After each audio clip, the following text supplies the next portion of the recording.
Marc Aurel, designer, créateur du studio Aurel Design Urbain. Notre studio explore depuis une trentaine d'années la ville, ses évolutions et plus particulièrement la relation des habitants à leur environnement urbain à travers les questions de mobilier, d'éclairage, d'espace public mais également de mobilité urbaine.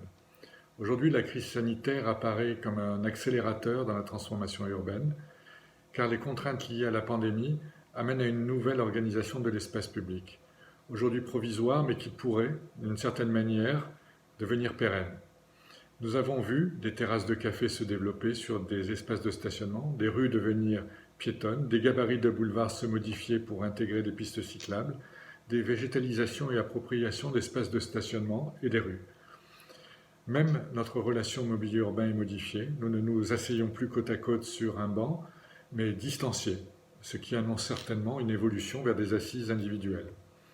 Nos modes de déplacement urbain ont eux aussi considérablement changé, avec une augmentation de plus de 50% de l'utilisation du vélo dans Paris et malheureusement une réduction de 20% des déplacements en transport commun collectif.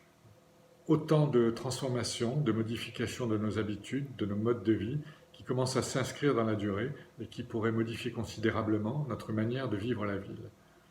Ce qui apparaît donc, c'est que la crise sanitaire fonctionne comme un révélateur, car elle met en évidence certains dysfonctionnements urbains et nous contraint à y répondre sur des temps extrêmement courts. La chute de fréquentation des transports collectifs est réellement significative de ce changement, car depuis plus de 20 ans, les pouvoirs publics ont pris conscience qu'il fallait envisager autrement nos déplacements urbains afin de réduire l'impact de la voiture en ville et redonner de l'espace aux piétons. Cela a mené au développement de réseaux de bus, de lignes de métro et de réseaux de tramway. Cela en France, mais également dans toute l'Europe. Mais aujourd'hui, nous nous rendons compte que les actions engagées ces dernières années s'avèrent insuffisantes pour modifier nos comportements. Effectivement, la crise sanitaire nous amène à penser, à voir les choses différemment et à aller à l'essentiel en mettant davantage au centre de nos réflexions l'homme, la femme, l'habitant, dans sa qualité de vie, son bien-être, dans sa relation à la ville. Le rôle du designer s'exprime alors à l'échelle de l'individu, de sa relation aux objets, afin de créer les meilleures conditions d'une relation épanouie à l'environnement. En 2012, à Paris, face à la gare de Lyon, nous avons réalisé avec la RATP et la ville de Paris un abribus expérimental. Ce projet s'inscrivait dans un programme d'études européen, EBSF, qui visait à valoriser la perception de l'image du bus auprès des citoyens. Sous cet abribus passaient 6000 personnes par jour. Le premier service qu'on a souhaité rendre a été de créer une toiture de 35 mètres carrés et non de 6 mètres carrés comme d'habitude sur un espace de bus, et un plancher de 80 mètres carrés, soit un espace suffisamment dimensionné pour accueillir les voyageurs de manière confortable. Cette station augmentée était ouverte sur la ville, enrichie de fonctions qui allaient au-delà des besoins liés au transport. Il y avait des fonctions pour les riverains, pour les passants, et d'autres pour les voyageurs.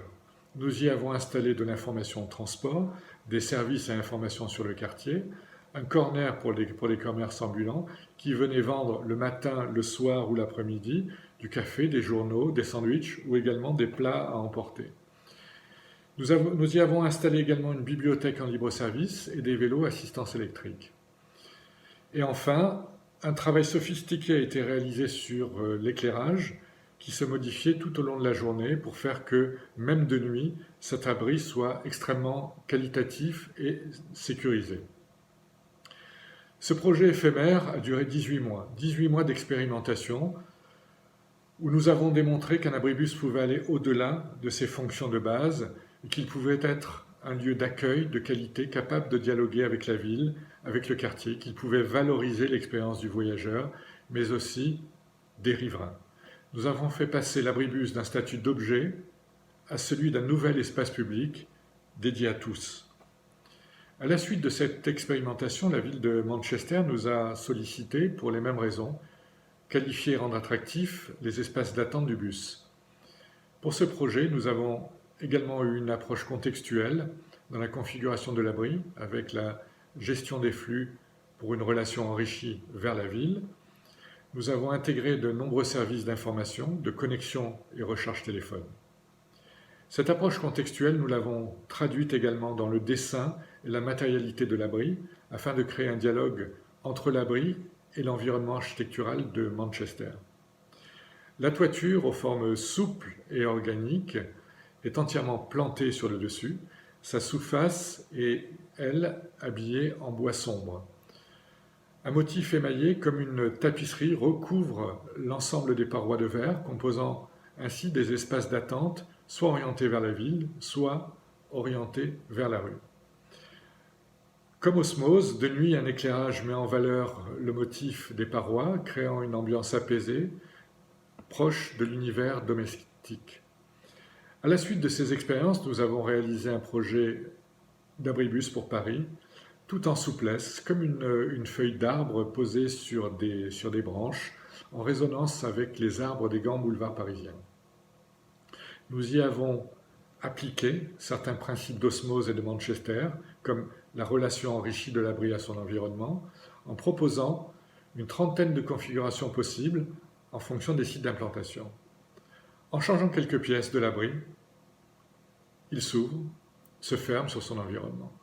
Les toitures s'assemblent, se superposent pour augmenter la capacité d'accueil. Le mobilier d'assises sort de l'abri pour s'approprier l'espace du trottoir à proximité.